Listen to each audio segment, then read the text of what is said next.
4.4ல question number 4 கணித தொகுத்தல் முறையில் n greater than or equal to 1க்கு 1 × 2 plus 2 × 3 plus 3 × 4 up to etc plus n × n plus 1 equal to n × n plus 1 × n plus 2 divided by 3 என நிரூபிக்க அப்படின்னு கொடுத்துட்டாங்க. கணித தொகுத்தல் முறையில் கண்டுபிடிக்கிறோம். அப்போ தீர்வு கண்டுபிடிக்கிறோம். அப்போ கொடுக்கப்பட்டதை P of n எடுத்துக்கிறோம். P of n equal to 1 × 2 plus 2 × 3 plus 3 × 4 up to etc plus n × n plus 1 equal to n × n plus 1 × 2n plus 2 divided by 3 என்க. இப்போ என்ன பண்ணுறோம், nக்கு ஃபஸ்ட்டு 1ன்னு ப்ரூவ் பண்ணுறோம். அப்போ லெஃப்ட் ஹேண்ட் சைடு பார்த்தோன்னா P of 1 equal to முதல் உறுப்புன்னு சொல்லியிருக்கிறேன். அப்போ முதல் உறுப்பு என்ன இருக்குது, 1 × 2 1ஐயும் 2ஐயும் பிரிக்குன்னா 2 கிடைக்கும். அடுத்து ரைட் ஹேண்ட் சைடு பார்க்குறோம். nக்கு 1ன்னு சப்ஸ்டிட் பண்ணேன்னா 1 × 1 plus 1 × 1 plus 2 divided by 3. அப்போ 1ஐயும் 1ஐயும் கூட்டினா 2 1ஐயும் 2ஐயும் கூட்டினா 3. அப்போ 3 கேன்சல் ஆயிரும். அப்போ 2 மட்டும் இருக்குது. 1 × 2 2 மட்டும் இருக்குது. அப்போ left hand side right hand side என்னவா இருக்குது, ரெண்டுமே சமமாக இருக்குது. அப்போ LHS = RHS என்பதால் P of 1ங்கிற கூற்று உண்மையாகிறது. P of 1க்கு மெய்யாகும்.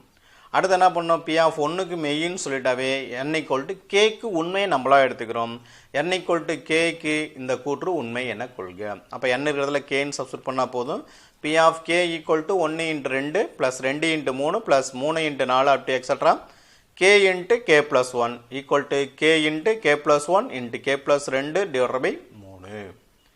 அடுத்து நம்ம என்ன நிரூபிக்க வேண்டியது, k plus 1க்கு இது உண்மைன்னு சொல்லணும். அப்போ P of k plus 1 equal to 1 × 2 plus 2 × 3 plus up to etc plus k plus 1 × k plus 2 equal to k plus 1 × k plus 2 × k plus 3 divided by 3 அப்படின்னு ப்ரூவ் பண்ண வேண்டும்.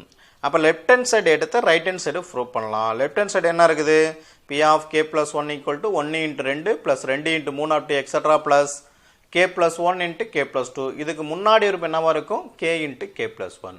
அப்போ இந்த டேம் வரைக்கும் P of k நம்ம ஏற்கனவே கண்டுபிடிச்சிருக்கிறோம். அந்த வேலையை கொண்டு வந்து சப்ஸ்டிட் பண்ணிடுறோம். லாஸ்ட் ஒரே ஒரு வேலை மட்டும் இருக்கும். எப்பொழுதுமே P of k plus 1 கண்டுபிடிச்சினா P of k ஓட லாஸ்ட் டைம் அவ்வளோதான், முடிஞ்சு போச்சு. அது சிம்பிளாக நான் பதில் வச்சுக்கலாம். அதோட டைம் என்ன, k × k plus 1 × k plus 2 divided by 3 plus k plus 1 × k plus 2. இப்போ இந்த ரெண்டு டைம்லையுமே k plus 1 × k plus 2 காமனாக இருக்குது. வெளியே எடுத்துகிட்டு ஒரே ஸ்டெப்பில் போடலாம், இல்லைனா குறுக்கு பெருக்கில் பெருக்கிட்டு போடலாம். அப்போ k × k plus 1 × k plus 2 plus 3 × k plus 1 × k plus 2 divided by 3. இந்த மேலே இருக்கிற ரெண்டு டைமில் எது பொதுவாக இருக்குது, k plus 1 k plus 2 பொதுவாக இருக்குது. ரிமைனிங் இருக்கிறது k plus 3. அப்போ k plus 1 × k plus 2 × k plus 3 divided by 3. இதான் நம்ம நிரூபிக்க வேண்டியதில் வந்திருக்குது. அப்போ P of k plus 1க்கு கூற்று உண்மையாகிறது. இந்த கூற்று எப்போ உண்மை நம்ம சொல்லியிருக்கிறோம், P of kக்கு உண்மை என கொண்டால் P of k plus 1 உண்மைன்னு ப்ரூவ் பண்ணியிருக்கிறோம்.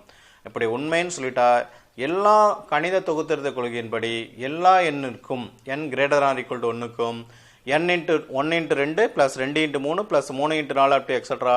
n × n plus 1 equal to n × n plus 1 × n plus 2 divided by 3 ஆகும் என நிரூபிக்கப்பட்டது.